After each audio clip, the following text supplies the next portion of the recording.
Rummy గురించి ఆలోచిస్తున్నారా? ace23.com ఉంది కదా.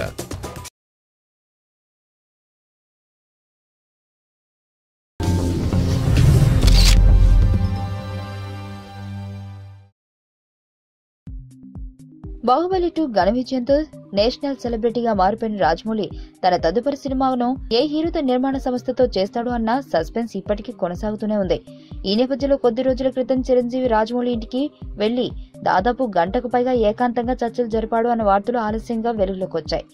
ఇప్పటికే బాహుబలి 2ను ఆకాశంలోకి ఎత్తేస్తూ రాజమౌళిపై ప్రశంసలు కురిపిస్తున్న చిరంజీవి ఇప్పుడు ఇంత హడావిడిగా రాజమౌళి ఇంటికి వెళ్లి కలవడం వెనుక వ్యూహం ఏమిటి అన్న కోణంలో చర్చలు జరుగుతున్నాయి.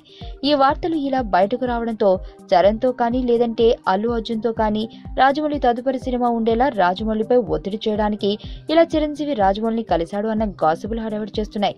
అయితే తెలుస్తున్న సమాచారం మేరకు రాజమౌళి చిరంజీవిల రహస్య సమావేశం వెనుక వేరే ఎజెండా ఉంది అన్న వార్తలుస్తున్నాయి. ప్రస్తుతం చిరంజీవి నటిస్తున్న ఉయ్యాలవాడ నరసింహారెడ్డి మూవీ ప్రాజెక్టుకు సంబంధించి గ్రాఫిక్స్ విషయంలో అదేవిధంగా సెట్స్ డిజైన్ విషయంలో రాజమౌళి సలహాలను తీసుకోవడానికి చిరంజీవి ఇలా స్వయంగా రాజమౌళి ఇంటికి వెళ్లినట్లు టాక్. అయితే ఈ విషయాలను చర్చించడానికి ఉయ్యాలవాడ దర్శకుడు సురేందర్ రెడ్డి లేకుండా కేవలం చిరంజీవి ఒక్కడే రాజమౌళి దగ్గరకు ఎందుకు వెళ్లాడంటూ మరికొందరు సందేహాలను వ్యక్తం చేస్తున్నారు. ఏదేమైనా ఈ మధ్య జరిగిన చిరంజీవి రాజమౌళిల సమావేశం వెనుక ఏదో ఒక బయటకు రాని కారణం ఉంది అంటూ గాసిప్లు హడావిడి చేస్తున్నాయి. నా పేరు ధనుష్ రిషి. అందరూ ముద్దుగా దరి దరి అని పిలుస్తుంటారు. దేవుడికి నా పైన ఉన్న క్లారిటీ, నా బ్యాడ్ లక్ ఉన్న గ్రావిటీ నాకు చిన్నప్పుడే అర్థమైంది.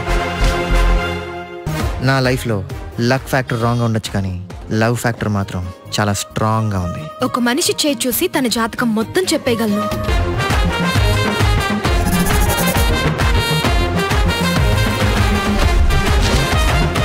Coming soon.